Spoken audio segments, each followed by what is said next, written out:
India TV YouTube channel को subscribe करें और बेल आइकन दबाएं।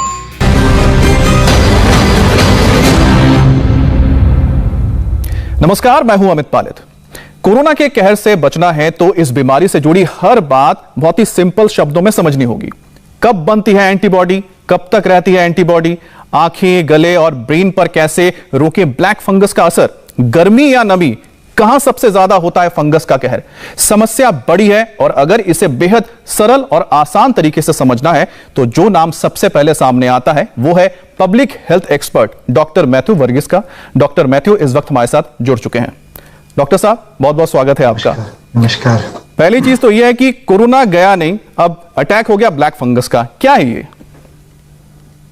ब्लैक फंगस एक फफूंदी है जो कि आम हमारे वातावरण में, मिट्टी में होता है, लेकिन आम तौर पे बीमारी नहीं करती। स्वस्थ लोगों में कोई बीमारी नहीं करती, कोई इन्फेक्ट करता ही नहीं है, लेकिन ये मौका देख के बढ़ने वाला एक फफूंदी है। जैसे हम किसी भी मेडिकल कॉलेज में अगर पूछें, उनसे आंकड़े पूछें कि क्या ब्लैक फंगस आप देखते थे कभी, साल में 2-3 केस जरूर आते हैं। और ये केस कैसे होते हैं? जिनमें शुगर के मरीज होते हैं। अक्सर शुगर की वजह से कोई इंफेक्शन हुआ उनको, और बैक्टीरियल इंफेक्शन हुआ, और वो सेप्टिक हो गए और वो एडमिट हो गए, सीरियस बीमारी के साथ भर्ती हो गए।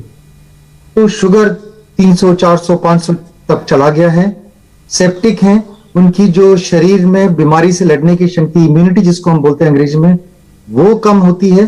तो ऐसे में मौका होता है, इनको बुखार भी होता है और इनको तकलीफें होती है काफी सारी, और तब जाके ये स्पोर जो है हमारे नाक में, हमारे मुंह के अंदर, थ्रोट में जाता है। लेकिन इनके लिए बढ़ने के लिए नॉर्मली हमारे जो गले में, नाक के अंदर जो और भी बैक्टीरिया होते हैं जो कि हमें बीमारी नहीं करती, जब इन लोगों में एंटी बैक्टीरियल एंटीबायोटिक भी देते हैं तो इनको मौका मिल जाता है। एक शुगर, हाई शुगर है, बढ़ गया है। दूसरा, इनका इम्यूनिटी कम है। तीसरा, इनको हमने एंटीबायोटिक दिया जो कि बाकी बैक्टीरिया जो नॉर्मल हमारे फ्लोरा होते हैं वो खत्म हो गए। तीनों की वजह से मौका लेके ये ब्लैक फंगस जो वातावरण में रहता है वो पनपने लगता है और बीमारी करती है। और बीमारी में ये खासियत होती है कि साइनसेस में जाते हैं। साइनस बंद हवा के खोखले जगह होते हैं जो हड्डी के अंदर, इनकी लाइनिंग में इंफेक्शन करता है और वो पनपने लगता है क्योंकि वहां नमी है, गर्मी है, और जो ग्लूकोज भी है, जो शुगर वाला जो है जी, खून वाला शुगर बढ़ा हुआ है। ये तीनों मौका पहलते ही बढ़ने लगता है। लेकिन इस वक्त हम इसको रोक दें, पहचान लें, तो शुरू में पहचानना थोड़ा मुश्किल होता है, लेकिन आप सतर्क हो तो पहचान सकते हैं। तो कैसे पहचानेंगे? हाँ, यहाँ का साइनस है, हवा का एक अंदर है, उसके अंदर इंफेक्शन है, तो यहाँ सूजन आएगा। एक तरफा सूजन, चेहरे पे यहाँ सूजन हो, या इंफेक्शन होता है तो नाक निकलेगी। एक तरफ नाक बंद हो, एक तरफ नाक से निकल रहा हो, या नाक से जो निकलती है वो भूरे रंग का हो या काले रंग का हो, तो डिस्चार्ज होता है। तो शुरू में आप पहचान सकते हैं। और एक तरफा हेडेक, सिर में दर्द एक तरफ का, या बिल्कुल अंदरूनी हेडेक होती है, बिल्कुल अंदर से कहीं से, बिल्कुल बहुत ज्यादा हेडेक जो कि खत्म ही नहीं हो, आपने दवाई भी ले ली तब भी नहीं जाता, तो ये जो आपको सतर्क होना चाहिए कि शायद ये हो सकता। तो ये क्लिनिकल साइंस हमको देखना है। तो जो आप उम्मीद करते हैं कि आपने शुगर अपने इंसुलिन पर डाल दिया, कंट्रोल होने लगा है। दूसरा, आपने देखा कि इसको एंटीबायोटिक हमने दे दिया, वो भी थोड़ा सा उसमें जो सफेद कोशिकाओं की संख्या वो कमने लगी, लेकिन मरीज की हालत नहीं सुधरती।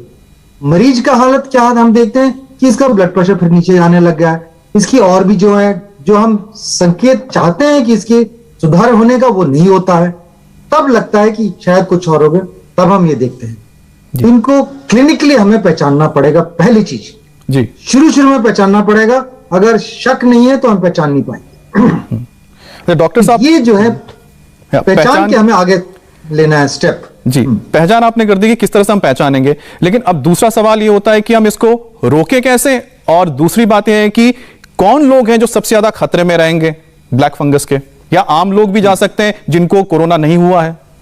स्वस्थ लोगों में ये नहीं होता है। ये अपॉर्चुनिस्टिक फंगस बोलते हैं, जो कि मौका देखते वो हमारे बॉडी को अटैक करता है।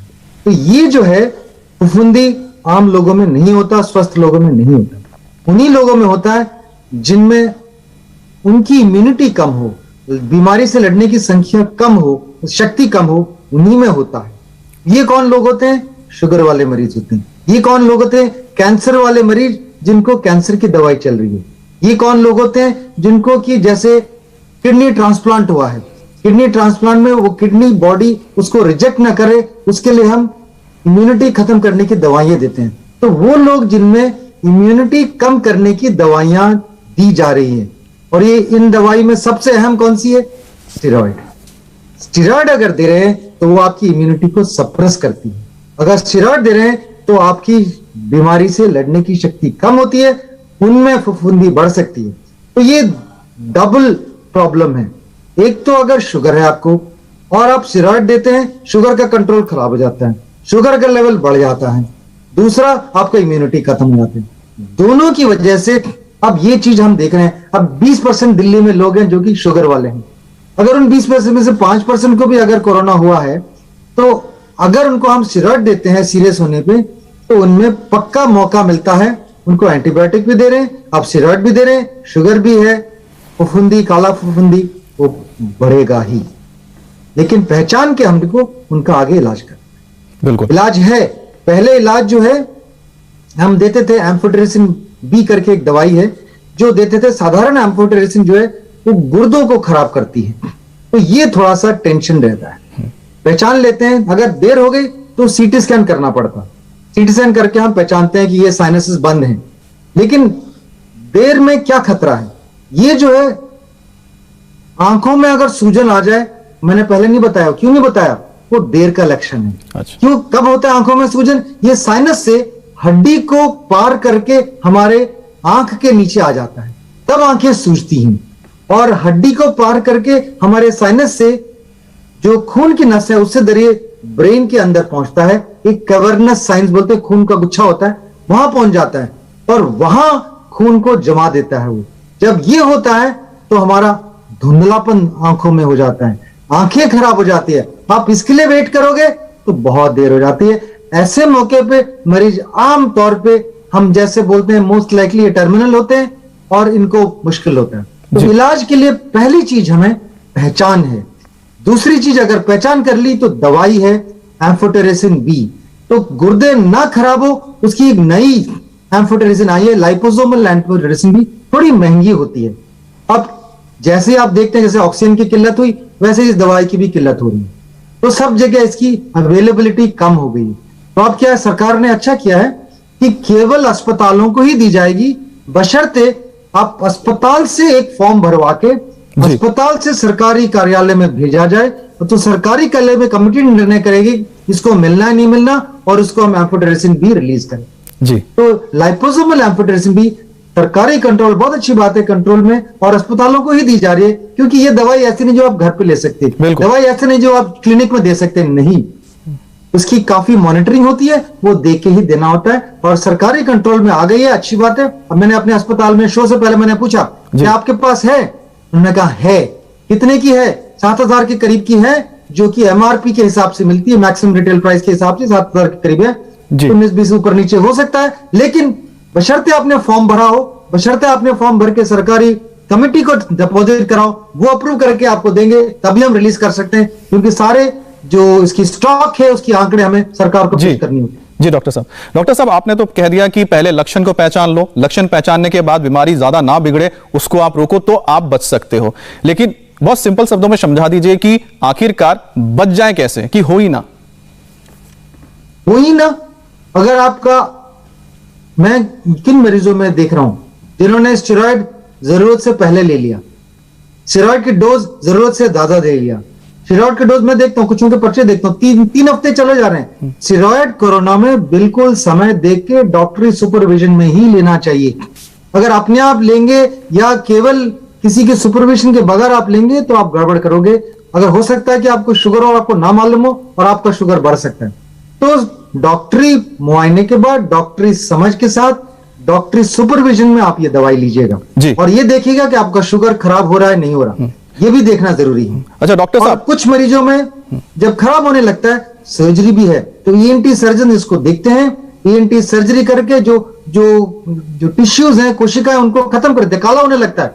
सारे जो अंदर के जो है, जो जैसे मसूड़ों जैसे लाल दिखने चाहिए, अंदर से वो लाल दिखना चाहिए, वो काला होने लगता है। तो जब तक वो निकालेंगे नहीं वहां दवाई नहीं पहुंचेगी। तो दवाई पहुंचाने के लिए सर्जरी जरूरी है। अच्छा, तो इन लोगों में सर्जरी भी होती है, उसके लिए सीटी स्कैन करते हैं, दवाई जारी रखेंगे, सीटी स्कैन करा के पहचान के सर्जरी की जरूरत है या नहीं, सर्जरी करते हैं। ईएनटी सर्जन, न्यूरो सर्जन, दोनों का इन्वॉल्वमेंट जरूरी होता है इनमें।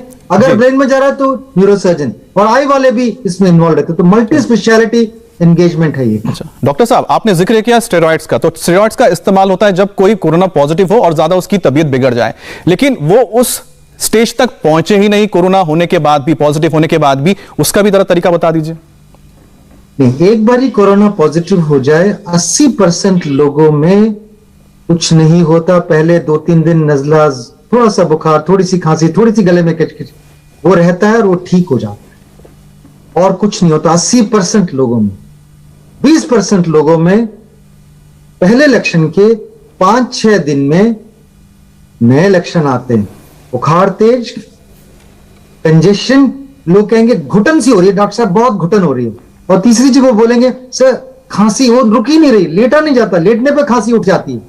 वो गहरी खांसी होती है, ये यहां वाली गले में खिचखिच वाली ये वाली खांसी नहीं होती, ऐसे करके खांस रहे होते हैं। और वो 3 लक्षण है जो संकेत करता है कि आपका साइटोकाइन स्टॉर्म आने वाला है, साइटोकाइन हो रहा है और आपके फेफड़े में खराबी हो रही है। उस वक्त डॉक्टरी सलाह के साथ लेना चाहिए। बिल्कुल। तो डॉक्टर साहब, अब बात करते हैं जरा वैक्सीन की, क्योंकि वैक्सीन लगने के बाद एंटीबॉडीज डेवलप होती हैं। अब ये सवाल है कि कब तक वो एंटीबॉडीज तैयार हो जाती हैं, फिर वो कब तक रहती हैं? एंटीबॉडीज का तैयार होना निर्भर करता है कि आप किस तरह का वैक्सीन ले रहे हैं। कई तरह के वैक्सीन मार्केट में हैं। एक तरह का है जो कि वायरस से, पूरा वायरस का उसको इनएक्टिवेट करके, मार के, उस मरे हुए वायरस से बनाते हैं वैक्सीन। ठीक है, कोवैक्सीन ऐसा एक वैक्सीन है। ठीक है, तो और जहां तक मेरे को पता है जो स्पुतनिक वैक्सीन है वो भी ऐसे टोटल वायरस को, किल्ड वायरस का वैक्सीन है। दूसरा होता है जो कि एक कैरियर वायरस पे डाल देते हैं, जैसे आपका कोविशील्ड वायरस है, कोविशील्ड वैक्सीन है, वो एक चिंपैंजी के एडिनो वायरस होते हैं जो जुकाम करते हैं हमारे शरीर में, उस वायरस के ऊपर डाल के एक स्पाइक प्रोटीन ऐड करते हैं और उसके बाद बनाए जाते हैं। और ऐसे ही ह्यूमन वायरस का, जॉनसन एंड जॉनसन का, उसके ऊपर एक स्पाइक प्रोटीन ऐड करके आप वैक्सीन बनाते हैं। तो हर किस्म का वैक्सीन के ऊपर निर्भर करता है कितने दिनों में उसकी जो है इम्यूनिटी बनती है। जो mRNA वैक्सीन जो फाइजर और उनके दूसरी कंपनियों का बना है, उनमें तकरीबन 3 हफ्ते का गैप होता है। क्यों गैप होता है? उसमें एंटीबॉडीज बनती हैं और थोड़े हद तक बनती है, लेकिन उसको बूस्ट करने के लिए, उसको एक धक्का देने के लिए कि और ज्यादा बने, उसके लिए 3 हफ्ते में देते हैं, कुछों में 4 हफ्ते में देते हैं। तो जो कोविशील्ड और कोवैक्सीन हमारे यहाँ, कोविशील्ड का जैसे मैं उदाहरण देता हूं कि वो आया, हमारे पास 4 हफ्ते का गैप हमारा प्रोटोकॉल था। लेकिन जब ये देखा गया कि इंग्लैंड में, जब यूके में जब स्टडी हुई, जब देखा कि कोविशील्ड जिनको सप्लाई प्रॉब्लम की वजह से उन्होंने देर से दिया और उन्होंने देखा कि उनकी एंटीबॉडीज कितनी बन रही है, उन्होंने देखा कि जिनमें देर से दिया उनमें एंटीबॉडीज ज्यादा बने। तो जो रिकमेंडेशन है 8 से 12 हफ्ते में दूसरा डोज देना है। दूसरा डोज देंगे तो 70% लोग प्रोटेक्टिव रहेंगे। अब काफी लोग बोलते हैं कि देखो उसको तो दोनों डोज मिल गए तब भी वो मर गया। उसमें भूलो नहीं कि 70% लोग बचते हैं और उनको मामूली बुखार या कुछ नहीं होता। 30% में इन्फेक्शन के बावजूद, उसके बावजूद, वैक्सीनेशन के बावजूद भी हो सकता है। बिल्कुल। और दूसरे वैक्सीन भी कोई भी 100% कोई नहीं दे रहा, कोई 90 बताता है, कोई 80 बताता है, कोई 70 बताता है। 100% किसी का नहीं है। अभी टेक्नोलॉजी इतनी नहीं बनी कि 100% हम दे पाए। बहुत बहुत शुक्रिया डॉक्टर साहब, आपने बहुत ही सिंपल शब्दों में हमें बताया कि आखिरकार कैसे ब्लैक फंगस के लक्षण को पहचान सकते हैं, कैसे उसको रोक सकते हैं। बहुत बहुत धन्यवाद आपका। डॉक्टर मैथ्यू ने बताया कि जिनको इन्फेक्शन हुआ है वो कैसे खुद की मॉनिटरिंग करके अस्पताल जाने से बच सकते हैं और ज्यादा बीमार होने से या फिर अपनी हालत को बिगाड़ने से रोक सकते हैं। वक्त हो गया ब्रेक का, और ब्रेक के बाद देश के 3 बड़े डॉक्टर, लंदन से doctor poly Roy, doctor Rakesh Mishra और डॉक्टर शैली महाजन जुड़ेंगे मेरे सहयोगी सौरभ शर्मा के साथ।